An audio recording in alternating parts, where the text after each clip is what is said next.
Hej, jeg hedder Stener Glamann, og jeg skal være ordstyrer til vores møde i Frederikssundhallen i næste uge, og også til det møde, vi har med borgerne senere i april. Og til jer, der ikke var til introduktionsmødet i dag, der vil jeg lige gennemgå hovedlinjerne i det, og så kan I i øvrigt læse om det i det materiale, Lone sender med. Først så vil jeg sige lidt om opgaven. Opgaven til de her to inddragende processer, det er ikke at lave et sparekatalog. Og det skal direktionen lave, hvis der skal laves sådan et, og det er byrådet, der skal afgøre budgettet. Opgaven, det vi inddrager medarbejdere og borgere i, det er at komme med idéer og prioriteringer. Det vil sige, det er at komme med input. Og derfor, det er det, vi har bygget programmet op om. Og programmet, det består sådan set af, efter en velkomst, så består det sådan set af 2 klumper. Den ene klump, det er en afstemningsdel, som vi hører nærmere om, når vi kommer derud. Det er noget, der foregår online på telefon eller iPhone eller på nogle af de computere, der står. Så stemmer vi på stedet om nogle dilemmaer, og dem får vi så præsenteret resultatet af på storskærm. Den anden del, det er 3 temaer, som vi laver gruppearbejde om. Der kommer først en introduktion til hvert tema af cirka 20 minutters varighed, og derefter så er der omkring en times gruppearbejde om det tema.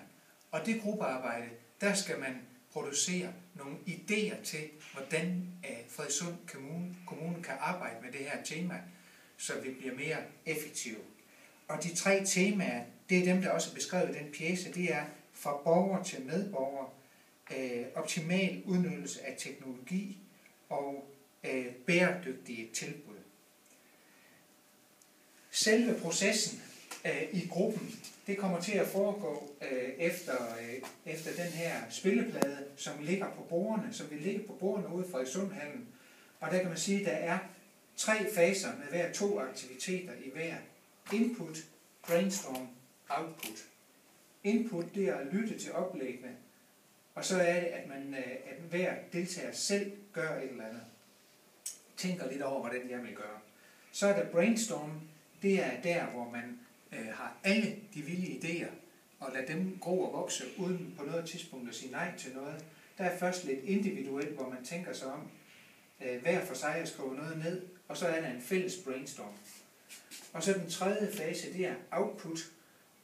Der skal man først, ud fra alt det, der står på tavlen, der skal man så vælge ud, hvad for noget vi vil arbejde videre med. Det får man 12 minutter til, og bagefter så skal man beskrive idéerne og aflevere på en webformular. Og den sender man ind, og så ligger den inde i systemet, og så kan den køre på storskærm i lokalet, så man kan se. Og der bliver altså aflevering af idéer, det bliver der 3 gange i løbet af dagen. Og det er så de idéer, vi giver videre til direktionen og til dem, der i øvrigt arbejder med kommunens budget. Hele forløbet her er beskrevet på spillepladen, og det bliver styret ret skarpt med, at der er sat minutantal af til hver af de her faser. Og hver gang en fase er forbi, så fløjter jeg i en fløjte, så er vi styr på, at alle grupper er nogenlunde lige langt. Jeg, der modtager det her, I er jo enten ledere, chefer eller udviklingskonsulenter, som skal stå for det. Og det er sådan, at direktion og fag- og stabschefer, de er kun med for at lytte. Det er det eneste, de skal den dag. De kan sidde ved et bord, en chef ved hver gruppe, sætte sig ned ved en gruppe, og så lytte til, hvad de siger, og ikke andet.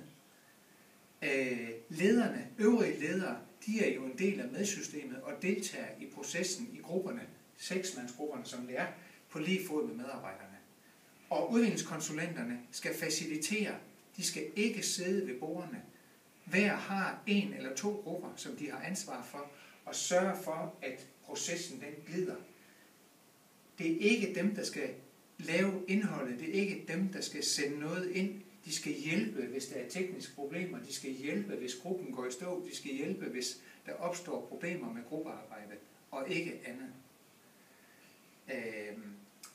Og det hele det vil blive gennemgået i løbet af dagen, og Lone og jeg, vi glæder os til at få en hyggelig og spændende dag i Frederikssundhallen. Tak.